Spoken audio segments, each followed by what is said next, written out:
il horizon nyagbe pas de père.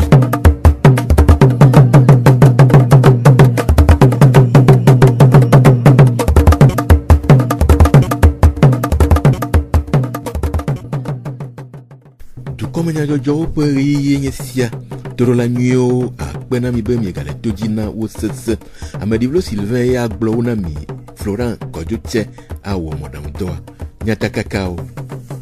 Hôtel École Rocher, nous serons PA, et de nous mettre de Dopo, Domena et pour nous son viol, le soukoua, non, pour le TV. Agbelouwe nous tombe vididio, au Pogome le canton d'Agbelouve, ma fierté à tout pour Popogam le Agwe. Le Wanamea. Ya neho le lac mutuame asenya jojo adocho adola abel le grand bon et si awe nyanya takakao Zio fogbe Mia jetu comme nya jojo ji ple keke kuku hobebli ona ade si po e me va le de nyigba ji si wo yobe Grand Prix de la Cosa ona sia signé felia e pofu togo ple Benin keke kula blaton adewo Ovado Tivier lycée Pomonu Ndosia Cho Loma To Aneho Enfoin Tabligo Afivado Tivier signé kilomètre à l'offre de câble la vevo en Benin Keke Kula Sagbo Emmanuel Yelle Amagbanto le Tivier Dodoma Ewo kilomètre à l'offre de câble la vevo nea le Gapopo eton Minti Vie Niple Anapapopo Bla Nevo Adam Amagbanto le Togo que Kula Odome Enya Jabiv Pangeman que Chotivia Wadota attaque Pam. Hôtel École Rocher nous sommes PA et de nous mettons de Dopo à de Tomena et pour nous sommes vieux Hena au Mamlade au peu nous de Dopo Gaon. On a si va Kuda peletri adresse à l'ompe en quelque vie de Kiagbe. Le nous sommes PA nos pele Tivia. Et na mon popo nous sommes via au bas. Ou à dos au peu nous niao le nous dada vous me po. À poto à bas à tous ses faces. Hôtel École Rocher peut-être et de nous me couder de tout poa. Ces femmes blancs, a mis le préparer ces femmes. Et a mis le clou soubena ne examen final Kulavawa. Wate kwa dokule dokulava wa mbavani amidro kaka kwa le dabo ye wate no adoku menyore bena a egbebe examen de dokpo vi keyolo wa ne gantava wate réussir le wa menyore mimea examen do TP AMV première phase pratique comme de biola danu nous confions kavaya ola chomi bena yonyanda da wanto de kala no aba doku bola danu et TP vegan enibe ola bionya oral nya bio me obio nya kuna do kokonyenye nti hygiène kokonyenye alo hygiène alimentaire ogba bio nu kudo eseunti la législation hôtelière c'est que globe do bio nya kuna nti parce que o maîtriser ça donc on me mi do pole mi apole que est-ce que hôtel plan manière on nyere ma après temps aba efonu kude nsofeaun woyoyo na esoheo ple titia osien de gomo popo le nous sommes PA pour nous faire fier au monde. Minana mon pourquoi me siame ne wa kpla le kebedo ya mi agbo le hunhuna me siame ne bava kpla le kebedo mi cuisine de communauté le mi on a pâtisserie et donc quand hôtel bedo quoi mi on aller nyabe school la fille donc mon pourquoi na me siame so he quoi me sisio ke ma école Rocher le yo no bena on va mi afion odo ne moyen gbalo situation on le va yak nyak perontina me siame bani dore woto. Après toi, à bas, à tous ses faces, hôtel, École Rocher, peut-être après, et nous me dédou. Nous sommes vus, gomme polado, de oupe, c'est celle là, me plaît, nous pas sous de go. Ndada, n'inde que j'en ai dit, n'a pas qu'à faire, et donna dit, j'en ai souvent, mais maté dans Amérique, badou, ba apprécier. Bon, y a non ignoré. Toto Jack, be magblombe, vont virer voir que, et non, il veut te dire, les bavos. Et nous va ignorer. Nya sommes à mes soupe au macaroni aux légumes, kudo pont de terre au ragoût. Ma blombe soupe au macaroni aux légumes. Ouais, si bien que matériel bien que ben tout bien soit dit qu'on envoie bon. On se débrouiller dès que matériel tété ni solution. Dodo kwa va inyede. Mo rio légumes kudo soupe aux légumes.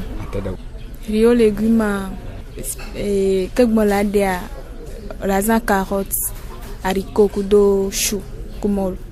Soupe aux légumes raisin légumes de pépé fin et que du on tobe on to la po dijina nkolewa anya dijina nkolo la nyambe nkelewa enyo nous suivio nkemle po egombe anya na da otia no dan par exemple fifi au dessin finesse from lo on to la te dan fin cuisine en sauce béni do la pre lo anya na da on to da une fois sin bena o la so la be plein les motos que ton amignon on to la no a homela da no la du.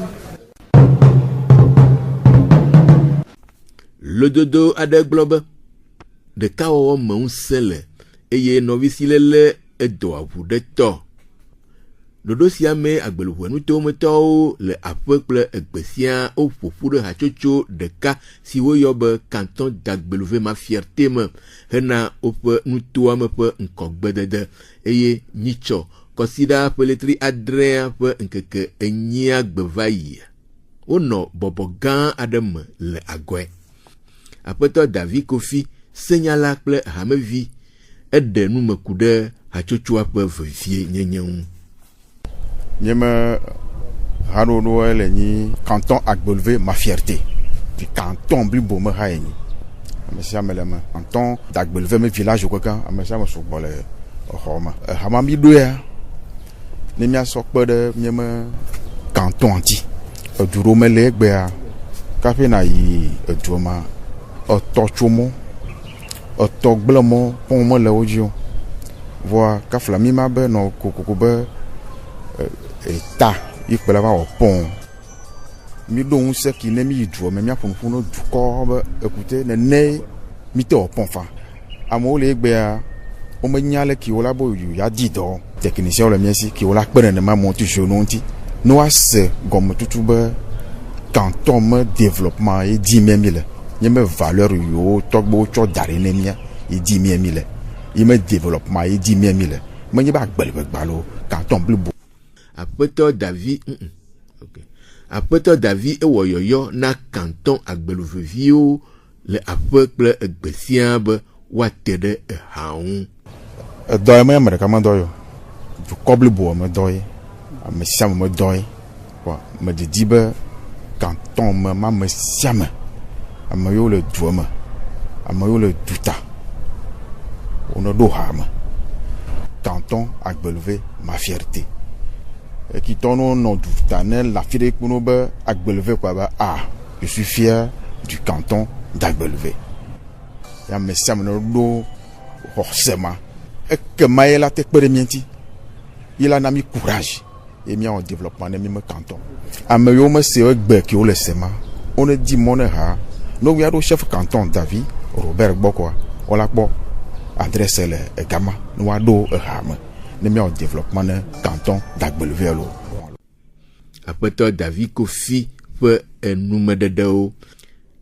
Après notre pauvre Véronique, hame vie de cas si un peu gommele bobo amea de peut se le lame ple nous pas sous de go. Woyoyo na Agbeluve canton yon de gomme popon.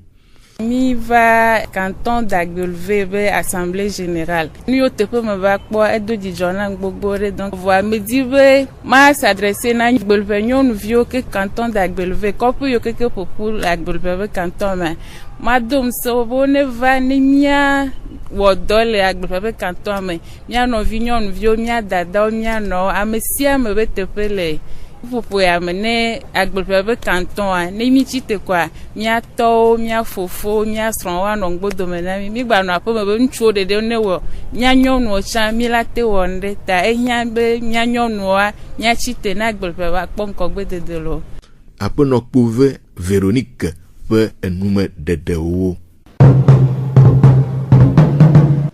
concert alo hadiji kple dudu wana ade le vague même le da peletri Adrien Siam Lompe nkeke wie ne agbe le Zanzibar redupea le Tievie Bolumoji wana akpo me vava le hadila vovo pe gomme popome agboti kekeli ade pe nunya wo de go na dukoa Apeto Kiki Rasta le Zolé, Agboti Kekeli pe manager. Ede nou me kude wana un.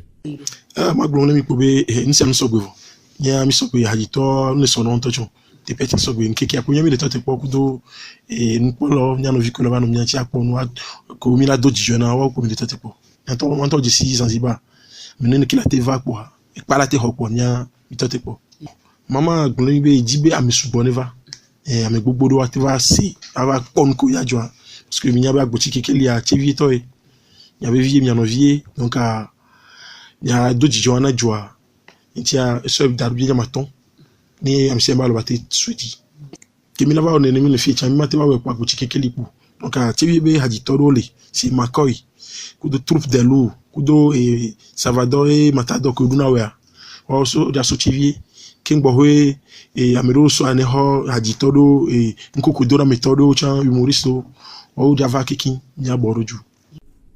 Apeto Kiki Rasta le Zolé pe nume de kude wana un. Hajila Agboti Kekeli ewo yoyo na ame de gume pokpon.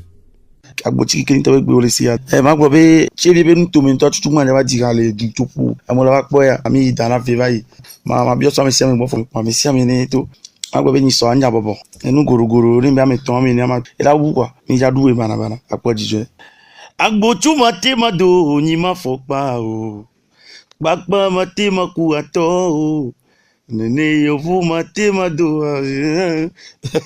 mi adogo ni so ami si ami ni to Agboti Kekeli Evadolo. Hajila Agboti Kekeli pe enume dedeo.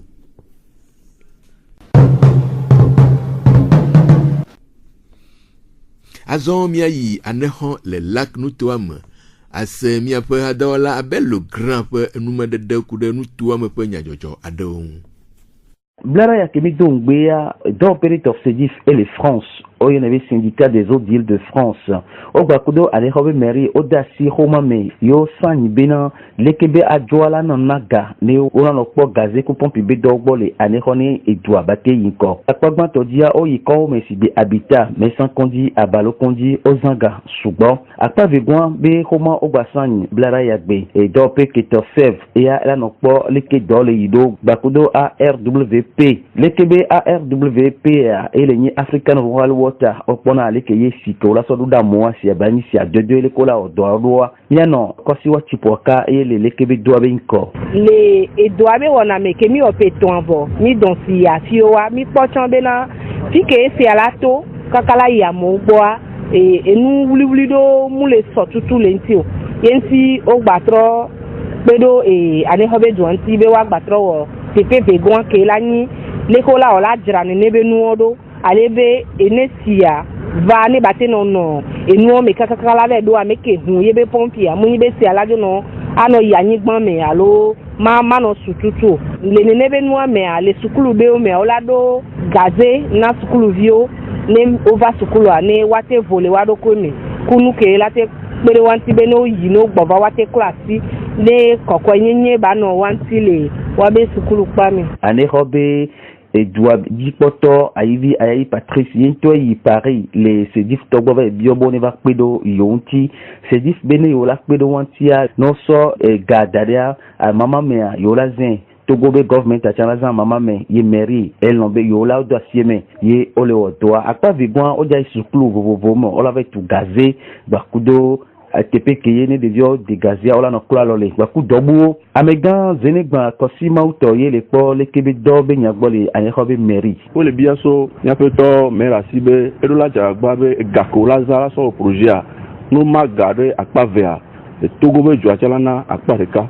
wari mi so décentralisation be dodo ofifia togobe jukwa be jirudu tometi ganto ampona nse alo gamo kola odo mairie ne wo so woni ne be projet le fifimea migdoji sibe SPO kude TDE onye ajoyo ke fiora alo jirudu announce bolana esikokwe ejumevio enti akemer gbova eva efuvotuna TDE kude SPO be wo kenya mekewe fiora so peperun adedome tosona bo woni be do ojo aboloro yenchini oso projet minye yirbe silane ho si am dele mi agbolo fio yenti yo vo son kona ti abena lac wa nu kemi do yesi bena si ko le za le jome si omko etia ni le kuno wa jagba ni wonu nu ede obe si alo Abel Legrand anehone Radio Horizon la voix du vieux. numedede siawo die miase dukɔmenya dzɔdzɔ woɖo na mi ade akpe na mi ɖe miaƒe to dzi nɔnɔ ta ameɖevle Sylvain gblɔwo Florent Kɔdzotse wɔ mɔɖaŋudɔa miaɖo ŋku nyatakakawo dzi Hôtel École Rocher nusrɔ̃ƒea ede numetoto dodo kpɔ tome na eƒe nusrɔ̃viwo le suku anɔƒe le Tievie agbeluʋɔe nutomevi didiwo kpɔ gome le canton agbeluʋɔe ma fierté hatsotsoa ƒe bɔbɔ gã me le agɔe eye le wɔna mea miese numeɖeɖe tso miaƒe hadɔwɔla Abel Legrand gbɔ ku ɖe anexɔ lac nutoa me ƒe enyadzɔdzɔ aɖewo ŋu. Miatem ase miaƒe dukɔme nyadzɔdzɔwo le Facebook Tievie Monde Fertile kple Radio Horizon la voix du Ziodi. Radio Horizon les zion toa me miatem se miaƒe gbe le pugon toa me kple yeƒe ahawo dzi. Mienɔ to dzi na miaƒe wɔna bubu sese.